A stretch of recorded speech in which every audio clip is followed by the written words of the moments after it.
Today, I want to share with you the story of the first Druze migrants in Australia. The Druze are a small, peaceful community from the Levant, and for centuries the Druze have faced persecution and lived in fear. Yet, we have held true to our values of honour, loyalty, and unity. It is that spirit which carried the first Druze migrants from the mountains of Lebanon to the shores of South Australia. The first Druze migrants came from Beit Mery, a beautiful ancient town overlooking Beirut, rich with Roman and Byzantine history. Between 1891 and 1893, three Druze pioneers by the name of Youssef Najar, Majid Rasheed, and Salim Rasheed made the long journey to South Australia. They arrived at Port Adelaide, speaking no English, with no wealth and no contacts. They only had courage, faith, and determination.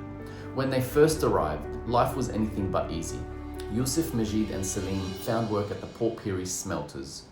They saved what little money they could and soon started hawking goods from town to town, carrying cases of drapery and haberdashery on foot, knocking on doors and slowly building trust in the communities they served. Youssef settled in Renmark and in Berry. He opened shops, invested in land, and built the Riverview Theatre in 1922, a modern cinema that became the social hub for the region. Majid and Salim grew from hawkers in Jamestown to becoming the largest horse dealers in all of Australia. At one point, they were even said to be the largest in the Southern Hemisphere.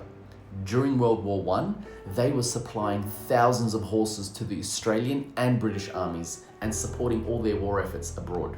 The Rasheed land holdings were immense, stretching across South Australia and Western Australia, covering an area greater than the size of Lebanon itself.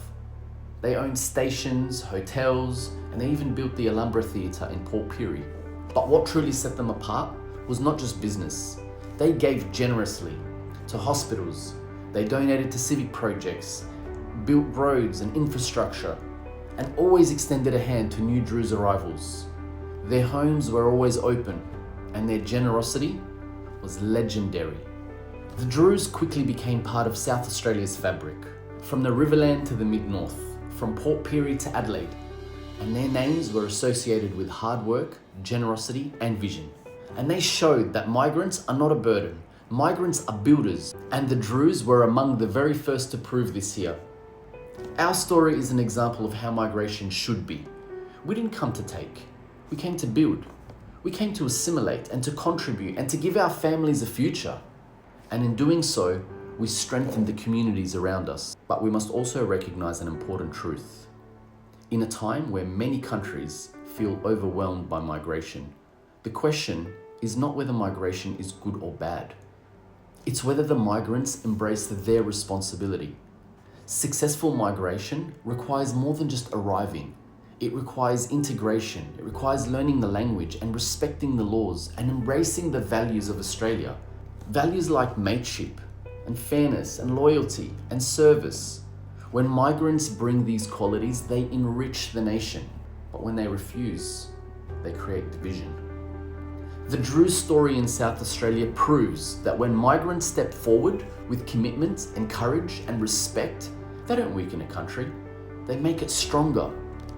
As Druze Australians, we are proud migrants, and we honour the courage of Youssef, Majid, and Salim, and all those who came after them. And above all, we stand guard over the peace in our homes, in our communities, and in our country, Australia. Because this is our story, and it's part of Australia's story too.